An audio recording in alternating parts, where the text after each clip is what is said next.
रे जिते ज्ञान आई सब को कुआ गला कोन परा ज्ञान बा ईश्वर क्षरित ज्ञान ठीक ना ना किंतु ये जगत रे सब ज्ञान क्षरित बा क्षर किंतु जोतरे लेखा है ता ना होचे अक्षर मुनि सिय क्षर ना तो क्षरी ना आइला जगत रे जहा है ईश्वर दैछथि क्षर ही है क्षरित ही है बिना क्षरित रे कोनोसी ज्ञान संसार को आसी परिबो नाही ज्ञान दबार दायित्व एकमात्र ईश्वर पर आउ के ज्ञान दे परिबे मु तन अक्षर केमिति हला मुंडरे प्रश्न थला तो बहुत साधु को पचारला आंसर मते के देई पइना ठाकुर जते प्रभु को पाखरे पहुंचली प्रभु को पचारली प्रभु मते कहले एई गोटे प्रश्न आंसर स्टार्टिंग एई गोटे कथा एई गोटे प्रश्न एमते कोन कहले मु कहले आज्ञा मु मते 200 ना 500 खडे बाबाजी को पचारले कोई कहले आपण भगवान देव आपन को लागु सहज बढ़िया कष्टिन बारी केही कोई पारना जे जगत रे जिते ज्ञान है जे सब क्षर किंतु जोथे लिखा है जे ता ना के प्रभु पचार तो प्रभु उत्तर देले कहले ओ माने प्रथम बुझी जाओ हलो अक्षर बुझी मोल ओ माने कोन प्रभु न जगत रे समस्त कोथरे तयारी छै मोल पंचभूत ना पंचभूत गठित छै आज्ञा किंतु पंचभूत कोन केही का सहित मिसिबे कि कहले ना माने मिसिबे असंभव कहले मिसिले के कहले प्रभु जाने ना दुईटी भूत रहिला पुरुष भितरे तो तने ताको बापा कुछ बाजुक्त वायु बाजुक्त पानी दुईटी भूत मा भितरे माजुक्त माटी आजुक्त आकाश दुईटी तत्व मा भितरे दुईटी हला बापा भितरे बा पुरुष भितरे दुईटी तत्व नारी भितरे दुईटी तत्व चारोटी तत्वर मिलन होला ठीक अछि मिलन होला पंचम तत्व जाको अग्नि तत्व बा आत्म तत्व बोली कहउछ सर्वप्रथम अग्नि ही आस्तेला सृष्टि के आदित्य प्रथम देवता तने समस्त कहते अग्र पूज्य होचि गणेश किंतु अग्र पूज्य होचि आदित्य जगत रे जते पूजा है पूजार आरंभ सबले सूर्य पूजा दिबे तो समेत कोनते गणेश ले अग्र पूज्य किंतु सब पूजार आरंभ सूर्य पूजा तो अग्र पूज्य होचि आदित्य आदित्य प्रथम देवता ठीक अछि सूर्य बा अग्नि ले प्रथम देवता बोली कहै तेणु पंचम तत्व बा अग्नि तत्व से समय क्षरित हो संसार तो क्षरित हबार शास्त्र लिखिले नमो अनाकार ब्रह्म अनादि मुक्ति कारण घट मध्ये प्रचोदेन तस्मै श्री गुरुवे नमः तो से अनाकार अग्नि तत्व नाम होची आत्मा तो आत्मा को ज्योति बोली कहै छै ठीक अछि अग्नि तत्व तो ये पंच तत्व मिलन रे शरीर रो गठन होछि मतलब ठीक ना अनाकार ब्रह्म बा जीव ब्रह्म तो शरीर में प्रवेश कला ताकू बांधी दिया गला गुण कर्म क्रिया भितरे तुम से अनाकार को अकार रूप धारण कले जहाते शरीर बोली मुके तरे शरीर होची अकार ना प्रत्येक मनुष्य मुखरे अकार आकृति मध्ये होची प्रत्येक मनुष्य मुखरे अकार रो आकृति मध्ये विराज तो प्रत्येक मनुष्य मुहरे भी अकार है तेणु से जो अ शब्द ये शरीर पाई लागे तो हम जो ओम उच्चारण करछे अ उ म उ औ म होचे उच्चारित अ होचे शरीर मिसी के हला अ उ म तेणु उ औ म उच्चारण हुए अकार उच्चारण हुए ना अकार तो निजे तो तू ही उ औ म को उच्चारण कर तेणु तीनटा जक मिसी के कंप्लीट हुए अ उ म हे गला अ उ औ म को उच्चारण कला तो हे गला अ उ म ओम कंप्लीट तो अशब्दर अर्थ होची शरीर तो जेते बेले ज्ञान रो क्षरित हैला से सीधा सड़क भूमि के आसी पारिबो आसी परिबो ज्ञान क्षरित हैला सीधा सड़क पृथ्वी के आसी परिबो तो केमिति आसीबो और माध्यम दे के आसी शरीर माध्यम दे आसी तो क्षर असहित युक्त हेई संसार बसिला तेणु ये हला अ होची क्षर मिसी के नाम हला कोन अक्षर बोलन एक बार हरि हरि बोल तेणु अक्षर हबार कारण असहित क्षर युक्त हेई तो ज्ञान से जो आइछि किंतु या बिना से ज्ञान जगत को आसी परिबो नाही तेणु ता नाम अक्षर दिया जाय ठीक अछि तेणु ठाकुर शब्द कोन कहले अबोध अर्थ तो भीतर बोध अछि किंतु अबोध अर्थ शारीरिक बोध तेणु तू छु अबोध अबोध का कहवा जाय मूर्ख को नुहे ଯିଏ ଶାରୀରିକ ବୋଧ ଯାହା ପାଖରେ ଥାଏ ତାକୁ ଅବୋଧ ବୋଲି କୁହାଯାଏ। ତୁମେ ଦେହ ବୋଧ ରଖୁଛ, ଶାରୀରିକ ବୋଧ ରଖୁଛ, ତମେ ଆଜି ପର୍ଯ୍ୟନ୍ତ ଆମେ ଅବୋଧ ଅଛେ, ଆମେ ଈଶ୍ୱରିକ ବୋଧ ଏଥିରେ ପ୍ରାପ୍ତ କରିନି, ଆମେ ତ ଶାରୀରିକ ବୋଧ ଅଛି, ଆତ୍ମିକ ବୋଧ ନାହିଁ। ତେଣୁ ଅବୋଧ ବୋଲି, ତେଣୁ ଆମ ପାଖରେ ଶବ୍ଦ କଣ ଲାଗିଲା? ତୁ ଅବୋଧ ଅର୍ଥ ଶାରୀରିକ ବୋଧ ବାଲା, ତୁ ଦେହକୁ ପ୍ରେମ କଲା ବାଲା, ସଂସାରକୁ ପ୍ରେମ କଲା ବାଲା, ତେଣୁ ତୁ ହଉଛୁ ଅବୋଧ। ତେଣୁ ତତେ ଅବୋଧ ଶବ୍ଦ ଲଗେଇଦେଲେ, ମୂର୍ଖ ବୋଲି କହିନାହାନ୍ତି। ତେଣୁ ତୁ ଅବୋଧ, କିନ୍ତୁ କିଛି ବୋଧ ନେଇ ଆସିଛୁ। କୋଉ ବୋଧ? ନା ବିବେକ ଅଛି ତୋ ଭିତରେ, ବୁଦ୍ଧି ଅଛି, ତୋ ଭିତରେ ଜ୍ଞାନ ଅଛି, ସେଥିପାଇଁ ତୋ ଭିତରେ କିଛି ବୋଧ ମୁଁ ଦେଇଛି, ଅର୍ଥ ଆଧ୍ୟାତ୍ମିକ ଆତ୍ମୀୟ ବୋଧ ମଧ୍ୟ କିଛି ପ୍ରଦାନ କରୁଛି। ତୁ ଅବୋଧ, କିଛି ବୋଧ ନେଇ ଆସିଛୁ। ତୋ ପରି ସମସ୍ତେ କିଛି କିଛି ବୋଧ ନେଇ ଆସିଛନ୍ତି। ଏ ଶବ୍ଦ ବି କ୍ଲିୟର ଯେ ଖାଲି ତୋ ଭିତରେ ବିବେକ ନାହିଁ, ସମସ୍ତଙ୍କ ଭିତରେ ଅଛି। ତେଣୁ କହିଲେ ତୋ ପରି ସମସ୍ତେ କିଛି କିଛି ବୋଧ ନେଇ ଆସିଛୁ, କିନ୍ତୁ ତୁ ପିତା ଠାରୁ ଚେତନାର ଫଳ ନେଇ ଆସିଛୁ। ଠିକ ଅଛି, ତା ଅର୍ଥ ମୁଁ ତିନିଟା ଜ୍ଞାନ କହିଲି, ଗୋଟେ ଅଛି ଅସ୍ତି, ଗୋଟେ ଭିତ୍ତି, ଗୋଟେ ଚେତି। ତୁମେ ଯୋଉ ଚେତି ଜ୍ଞାନ, ଯୋଉ ଚେତନା ଜ୍ଞାନ କୁହନ୍ତି, ସେ ଜ୍ଞାନ ଏକମାତ୍ର ଆମ ଭିତରେ ପ୍ରଭୁ ପ୍ରଦାନ କରୁଛନ୍ତି। ହରି ହରି ହରି ବୋଲ। ତୁ ପିତା ଠାରୁ, ଆପଣ କହିବେ ଆମେ ମାନେ ଖାଲି ଯିଏ ଧାରା ନେଇଛୁ ନା ଯିଏ ସମସ୍ତେ? ଯିଏ ଧାରା ଗ୍ରହଣ କରୁଛନ୍ତି। କାହିଁକି? ଏ ସବୁ ତ ମୋର ନୁହେଁ, ପ୍ରଭୁଙ୍କର। ତମେ ଚରମ ସଂକେତରେ ପଢ, ପ୍ରଭୁ ସେଠି ଲେଖିଛନ୍ତି ଯେ କେତୋଟି ଫଳ, ତୋର କୋଉ ତିଥି, ତୁ ବ୍ରହ୍ମ ପୁରୁଷ ମଣ୍ଡଳ ଏଇ ଜାଗାରୁ ଆସିଛୁ, ତୋର ଏତିକିଟା ଫଳ, ଏଇ ତିଥି, ତୁ ବ୍ରହ୍ମ ପୁରୁଷ ମଣ୍ଡଳ ଏଇଠୁ ଆସିଛୁ ଲେଖିଛନ୍ତି।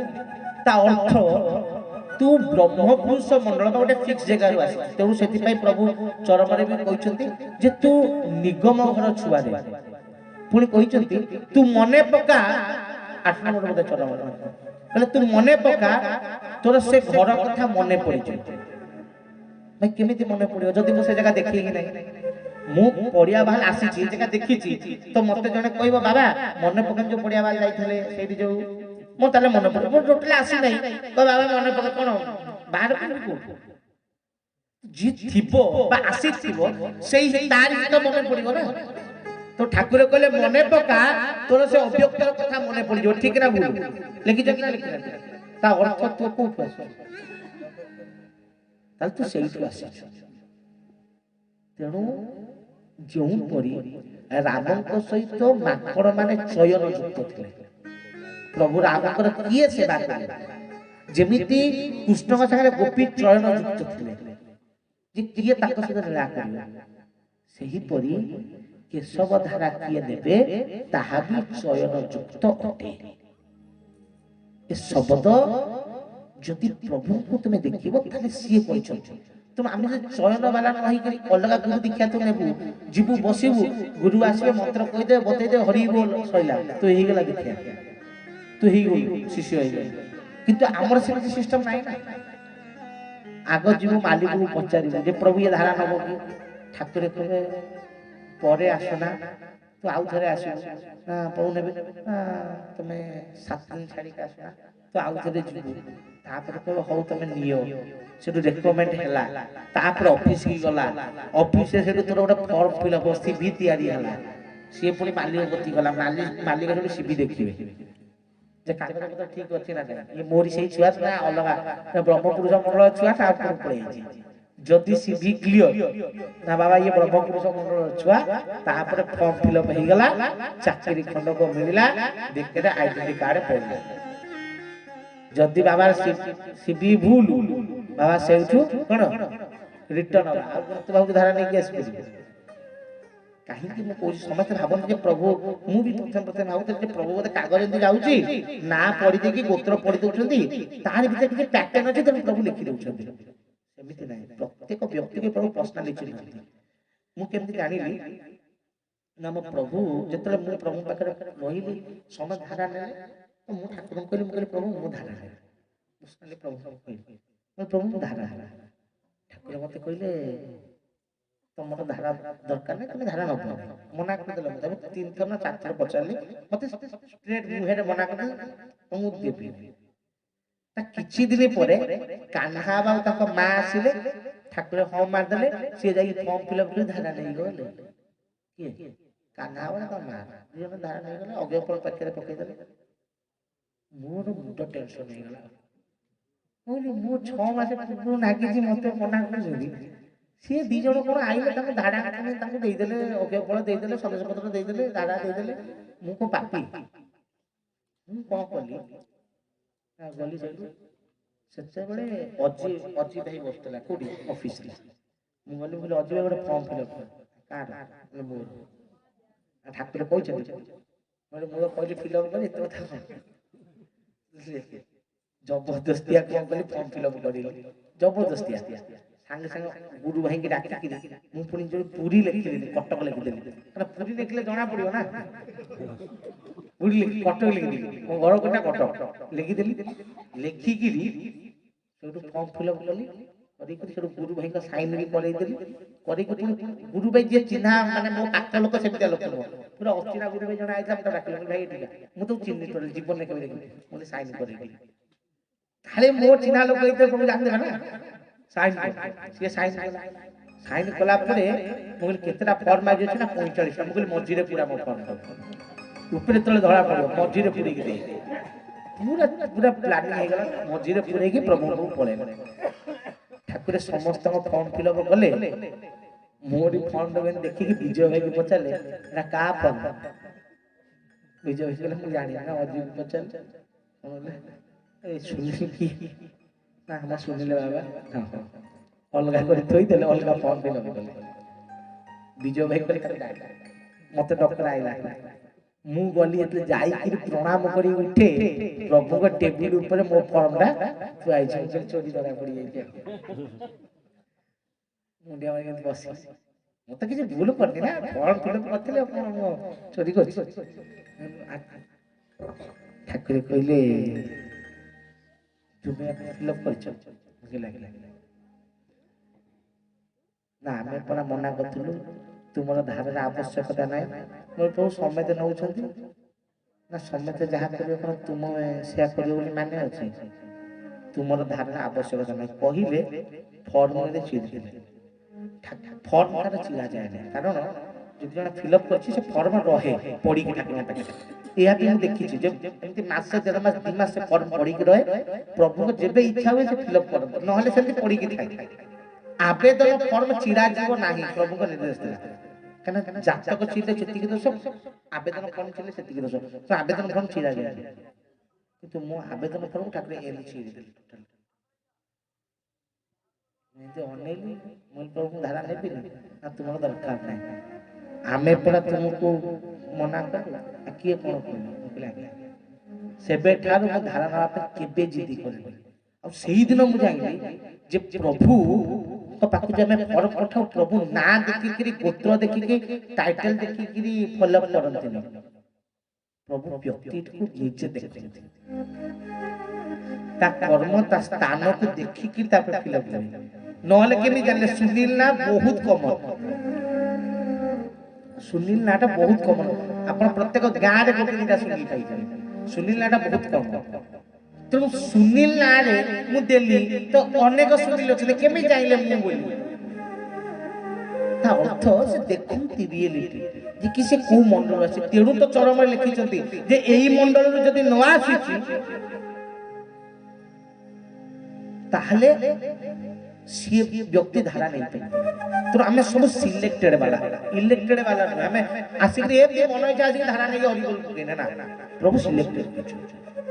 ତେଣୁ ପ୍ରଭୁ ସେଥିପାଇଁ ଲେଖିଲେ, ତୁ ପିତା ଠାରୁ ଚେତନାର ଫଳ ନେଇ ଆସିଛୁ। ତା ଅର୍ଥ ଯିଏ ବ୍ରହ୍ମ ପୁରୁଷ ମଣ୍ଡଳରୁ ଆସିଛନ୍ତି, ଯୋଉମାନଙ୍କୁ ଚେତନାର ଫଳ ପ୍ରଭୁ ଦେଇଛନ୍ତି, ସେଇମାନେ ହିଁ ପ୍ରଭୁଙ୍କ ଧର୍ମ ଧାରା ଗ୍ରହଣ କରିଛନ୍ତି। ହରି ହରି। ତେଣୁ ଆମେ ମାନେ ସମସ୍ତେ କେଶବର ସନ୍ତାନ। ଆମେ ମାନଙ୍କ ଭିତରେ ଅବୋଧ ଅବୋଧ ନେଇ ଆସିଛୁ। ତୋ ପରି ସମସ୍ତେ ବୋଝ ନେଇ ଆସିଛନ୍ତି, କିନ୍ତୁ ତୁ ଚେତନାର ଫଳ ନେଇ ଆସିଛୁ। तो आम भितर से सामर्थ्यता अच्छी आम ईश्वर को देखी पारिबा जानी पारिबा किंतु आम से चेतनार फल को कार्यकारी करू नाहु ठीक अछि आम चेतना फल काम लगे कारण आमे आसीचे सत्य किंतु प्रत्येक अवतारी जतले आसंती से संगे गोटे अवतार नहीं के आस्ते जे से कार्य को देखा सुना करे ठीक अछि तो केशव जदि अवतारी ठीक अछि मु केशव के अवतार बोली भाबेनी के कहैबी तो से अवतारी सब बेले अवतारी थिले अछते रहिबे मते तो से जन को अवतारी तुम से संगे गोटे अवतार निहाते आनिथिला से अवतार दायित्व हला आमको आमर शक्ति को परिचय प्रदान करिबा दायित्व अवतार नुहे अवतार तने से अवतार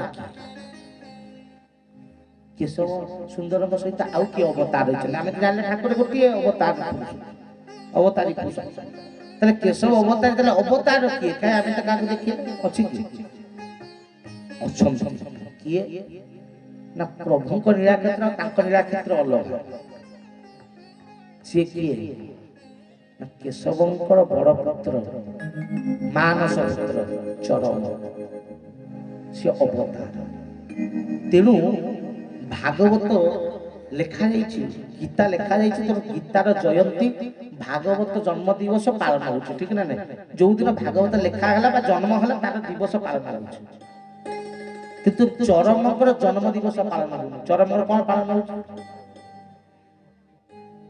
चरमकर को दिन पालन हो चरम मतिया अवतरण दिवस अवतरण अर्थ अवतरित किए हुए अवतार अवतरित हुए मानव अवतरित नहीं मानव आसे किंतु अवतरित अवतार तो अवतरण शब्द लागिला अर्थ चरम कौन अवतार तेणु कहिछन्ति सेठी जे चरम रे तो आसीबार बार्ता सुनी खुशी हेले चरम निजे आसे ना चरम लेखा ही ना चरम प्रकाशित नहीं प्रभु सेठी जन लिखिता चरम रे तो प्रकाशर कथा सुनी खुशी हेले कि चरम रे तोर उन्मोचन कथा सुनी खुशी हेले कि प्रभु कोन लिखिले चरम रे तो आसीबार बार्ता सुनी खुशी हेले तार तो चरम आसिले से वार्ता अपने प्रभु को जणे देले प्रभु निजे जानि तो आसीबार बार्ता सुनि तो तू आसुछु बोली मु जानि करी खुशी हेली तो लेखक किए आमे को चरम लिखि जने के ठाकुर कि निजे लेखक कहूची तो आसीबार बार्ता सुनि खुशी हेली ता तो सीए भी जान नथला चरम बाहर बोली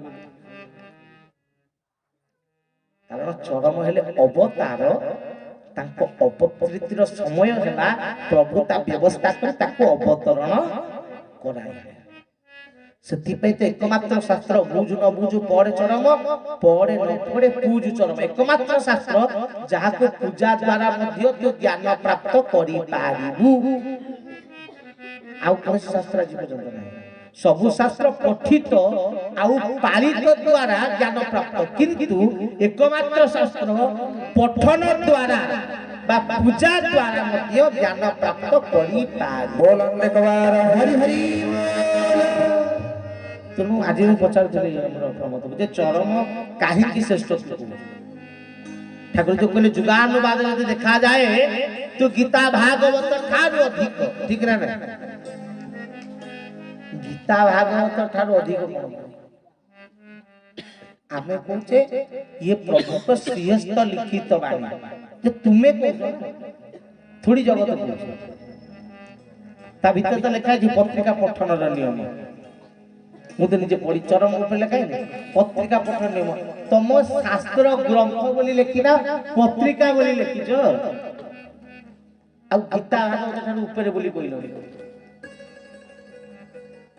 भागवत जगतर सर्वश्रेष्ठ पुराण गीता सुगीता पृथ्वी किमन के शास्त्र विस्तार जासक पदम आवश्य मुख पदमात्र विनिश्चिता ये जगतर सर्वश्रेष्ठ ज्ञान गीता भागवत महापुराण आम चरम होची पत्रिका गोटे पत्रिका शास्त्र पुराण ठार श्रेष्ठ केमिति लिखा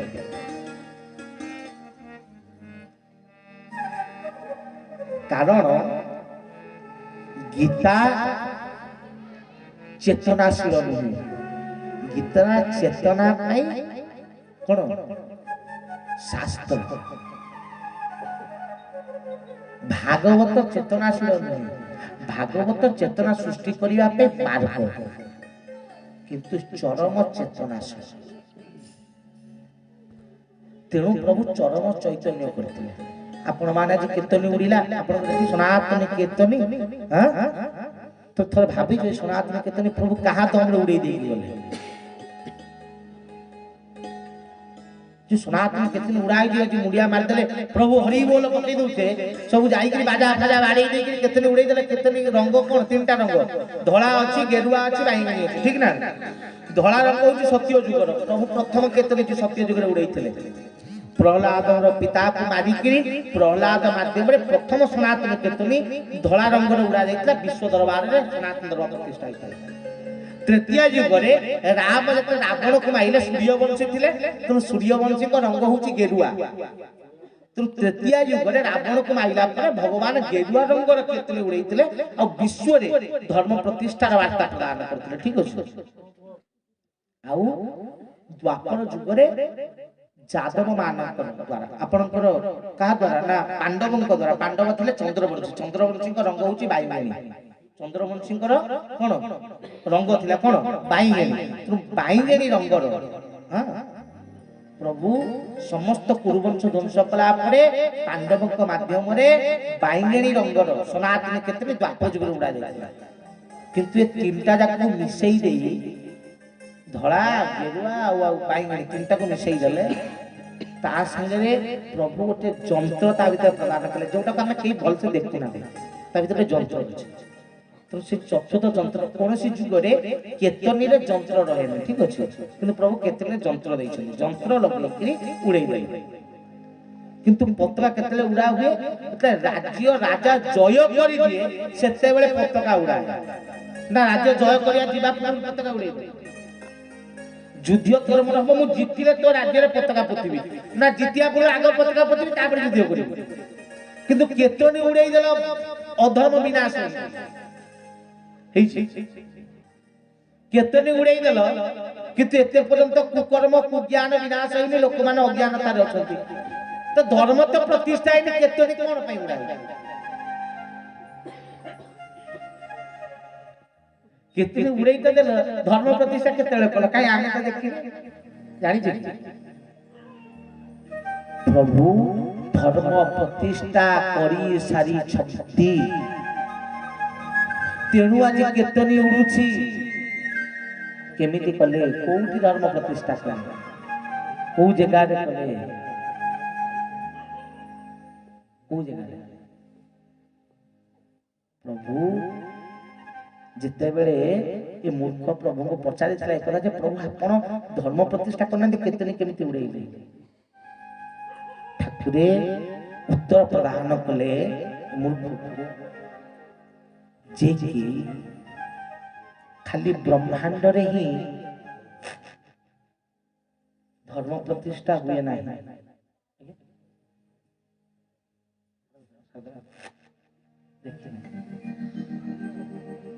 आपणकर कहले खाली विश्व रे धर्म प्रतिष्ठा हुएनी व्यक्ति भीतर धर्म प्रतिष्ठा हुए कीर्तनी आमे विश्व पई उड़ा उड़ा जुगे जुगे आमे व्यक्तित्व भीतर कीर्तनी को उड़ाऊ बा ताको प्रदान करू सीए विश्व रे उड़ाए सत्य जुग रे प्रहलाद भीतर आमे सत्य बा सनातन को प्रदान करू सीए विश्व धर्म प्रतिष्ठा तृतीय आमे रावण को मारी कर कीर्तनी उड़ै नथिलु कहले केते बेले ना जेते बेले आमे तार भाई सिंहासन का विभीषण सेतरे विभीषण सनातन कीर्तन उड़ैतला आमे ताकू चयन करथि सीए विश्व धर्म प्रतिष्ठा करथि तो कीर्तनी ता भीतर प्रतिष्ठा कहले प्रभु द्वापर ना पांडवंग भीतर धर्म प्रतिष्ठा करथि सीए विश्व धर्म प्रतिष्ठा करथि ମୁଁ କହିଲି ଠିକ ଅଛି ନା ସେହିପରି ଆମେ କଳି ଯୁଗରେ ଯେତେବେଳେ ବ୍ୟକ୍ତି ଚୟନ ହେଇଯାଏ ସେତେବେଳେ କେତନି ଉଡ଼ାଯାଏ। ଯେତେବେଳେ ଯୁଦ୍ଧ ପାଇଁ ଲୋକ ରେଡି ହେଇଗଲେ ସେତେବେଳେ ପତାକା ଉଡେଇକି ଦିଆଯାଏ ଯେ ଆମେ ଆସିଗଲୁ। ଚୟନ କରିଦେଲି ସେଇଦିନ ପତାକା ଉଡେଇଲି। ଖାଲି ଚୟନ କରିଦେଲେ ପତାକା ଉଡେଇଲେ ହବ ନା? ତାହେଲେ କେତନି କୋଉଠି ଉଡେ ନା ଯୋଉଠି ସେ ସେନା ମାନେ ତିଆରି ହୁଅନ୍ତି ସେଠି ମଧ୍ୟ ପତାକା ଉଡାଯାଏ। ତା ଅର୍ଥ ଯୋଉଠି ଯୋଉଠି ସନାତନ ଧର୍ମର ପିଲାମାନେ ଗଠିତ ହେବେ, ସନାତନ ଧର୍ମ ପ୍ରତିଷ୍ଠାର ଶୁଭାରମ୍ଭ ହବ, ସେଇଠି ସେଇଠି ଆମେ କେତନି ଉଡେଇ ସନାତନ ଧର୍ମର ଇଏ ଛାଉଣି ବୋଲି ପ୍ରମାଣ ସ୍ୱରୂପ କେତନି ଉଡାଇଛୁ। ହରି ହରି ହରି ବୋଲ। ତେଣୁ ଚରମ ହେଲେ ପ୍ରଭୁଙ୍କର ସେଇ ସନ୍ତାନ ଯାହାଙ୍କ ଭିତରେ ପ୍ରଭୁ କେତନି ବା ଧର୍ମ ପ୍ରତିଷ୍ଠା କରିଛନ୍ତି। ତେଣୁ ଧର୍ମ ପ୍ରତିଷ୍ଠା ପାଇଁ ଚାରିଟା ଜିନିଷ ଦରକାର। ଗୋଟିଏ ଭକ୍ତି, ଗୋଟିଏ ଶକ୍ତି, ଗୋଟିଏ କଣ, ଗୋଟେ ଭକ୍ତି ଗଲା, ଶକ୍ତି ଗଲା, ଆଉ କଣ ଦରକାର? ଜ୍ଞାନ, ଆଉ ହେଲା କଣ? ସାମର୍ଥ୍ୟ ବା ବୈଭବ, ଚାରିଟା ଦରକାର। ତେଣୁ ପ୍ରଭୁ ଚରମକୁ ଚୈତନ୍ୟ ପ୍ରଦାନ କଲାବେଳେ ଏ ଚାରିଟା ଦ୍ରବ୍ୟ ପ୍ରଦାନ କରିଛନ୍ତି। ପ୍ରଥମ ଚରମ ଚୈତନ୍ୟ ମହାଯଜ୍ଞ ବାଲିଆ ପ୍ରଭୁ ଦ୍ୱାଦଶ ଗୋପାଳଙ୍କ ପୂଜା କରି ଭକ୍ତି ପ୍ରଦାନ କଲେ ଚରମକୁ। ଆଉ କୋଉଠି ଭକ୍ତି ଦେଲେ? ତାପରେ ଦ୍ୱିତୀୟ ଚରମ ଚୈତନ୍ୟ ଯଜ୍ଞ ପ୍ରଭୁଙ୍କର କୋଉଠି? ଭାଟୁଣିଆ ବା ପଦ୍ମପୁର, ସେଠି ଆୟୁଧ ପୂଜା କରି, ଶକ୍ତିର ପ୍ରତୀକ କଣ? ଆୟୁଧ। ଆପଣ କୁହନ୍ତି ଅହିଂସା ପରମ ଭୁଲ କଥା। ସମସ୍ତ ଦେବାଦେବୀଙ୍କ ହାତରେ ଅସ୍ତ୍ର ଅଛି, ବିନା ଆୟୁଧରେ ଧର୍ମ ପ୍ରତିଷ୍ଠା କେବେ ହେଇପାରିବନି। ଧର୍ମ ପାଇଁ ଆୟୁଧ ଦରକାର। ତେଣୁ ଭାଟୁଣିଆରେ ଆୟୁଧ ପୂଜା କରି ଶକ୍ତି ପ୍ରଦାନ କଲେ ଚରଣ। ଠିକ ଅଛି, ଭକ୍ତି ଗଲା, ଶକ୍ତି ଗଲା। ତୃତୀୟ କୋଉଠି? ଜ୍ଞାନ। ଜ୍ଞାନ କୋଉଠି ଦେଲେ ନା ଶୁକ୍ରୁଡିରେ ପ୍ରଭୁ ଯଜ୍ଞ କଲେ। କାହାକୁ ବାହାହେଲେ? କୃପା ଆଉ ଭାରତୀ। ଭାରତୀ କିଏ? ସରସ୍ୱତୀ। ପ୍ରଥମେ ଭାରତୀ ନାମ, ସରସ୍ୱତୀଙ୍କର ପ୍ରଥମ ନାମ ହଉଛି ଭାରତୀ।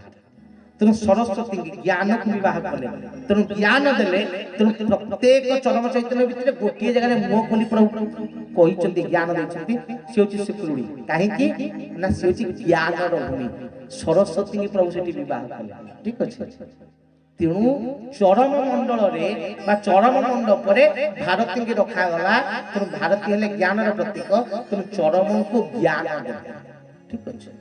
ତାପରେ ଚତୁର୍ଥ ହେଲା ସାମର୍ଥ୍ୟ ବା ବୈଭବ। ତେଣୁ ଚତୁର୍ଥ ଚରମ ଚୈତନ୍ୟ ଯଜ୍ଞ ପ୍ରଭୁଙ୍କର କୋଉଠି ହେଲା? ସାହାରପଡ଼ା। ସେଠି ମହାବିଷ୍ଣୁ ମାୟାଙ୍କୁ ବିବାହ କଲେ, ଶସ୍ୟ ପ୍ରଦାନ କଲେ, ପଞ୍ଚଶସ୍ୟ ପ୍ରଭୁ ନିଜ ମଣ୍ଡପରୁ ଚରମ ମଣ୍ଡପକୁ ପ୍ରଦାନ। ଯଦି କିଏ ଯାଇଥିବ ଦେଖିଥିବେ ପ୍ରଭୁଙ୍କ ମଣ୍ଡପରୁ ଶସ୍ୟମାନ ଚରମ ମଣ୍ଡପକୁ ଗଲା। ଠିକ ଅଛି।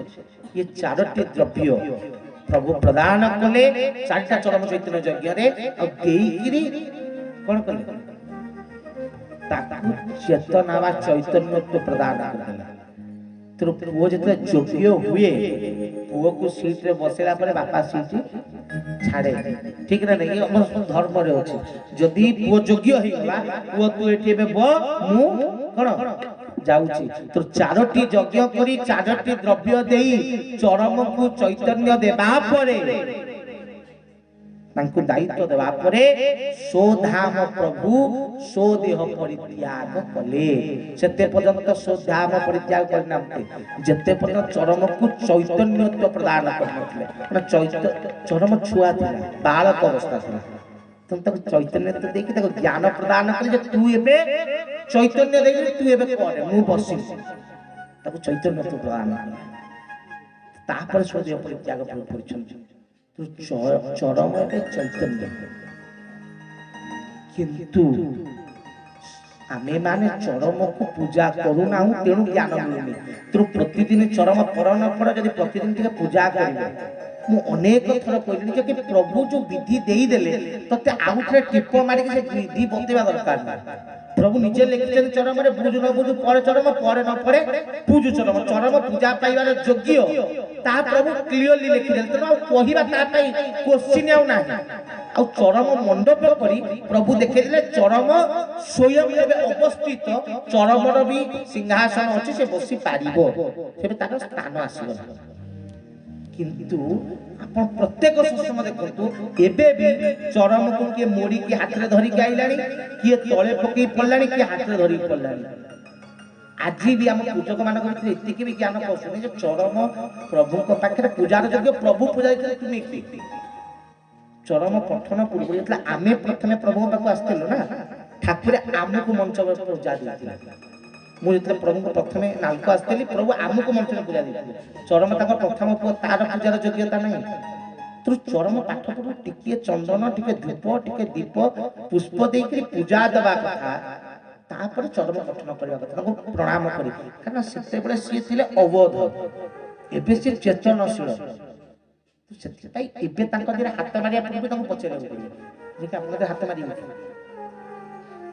कारण आपन को चरम प्रभु गोटे तार कोन शक्ति अछि भाई सुदर्शन भी चक्र प्रभु कर आयुध थिला किंतु जगन्नाथ पाखे रही की पूजा होचंती आ सीए स्वयं जगन्नाथ सहित कथा हुअंती बोली शास्त्र लिखा है तले केशव कहले चरम रे तू परिचय रे एकमात्र मो आयुध जदि सुदर्शन प्रभु सहित कथा ही पर ता भीतर चेतना शक्ति अछि ता भीतर तार निजर स्वयं शरीर अछि तले चरम भीतर चेतना शक्ति जे तार स्वयं शरीर नाही से प्रभु सहित कथा होइले प्रभु तक आयुध बोली कहले ता मध्य अवतरण दिवस पालन कले ता 4 वर्ष परे ता जो दिन से बड़ ही गला से दिन बाल्य ब्रह्म दिवस पालन कले जे पिला मोर हे गला बे हमर 4 वर्ष तले हे जात प्रथमे तले अक्षर लिखे से तले दिवस पालन में पिला को खाया को दिया हुए आउ से दिवस पालन हुए ठीक अछि ता खड़ी छुआ दिवस प्रभु करि छथि बाल्य ब्रह्म दिवस जे कि मो ब्रह्म मो चरम बाल्य ब्रह्म रूप प्राप्त कला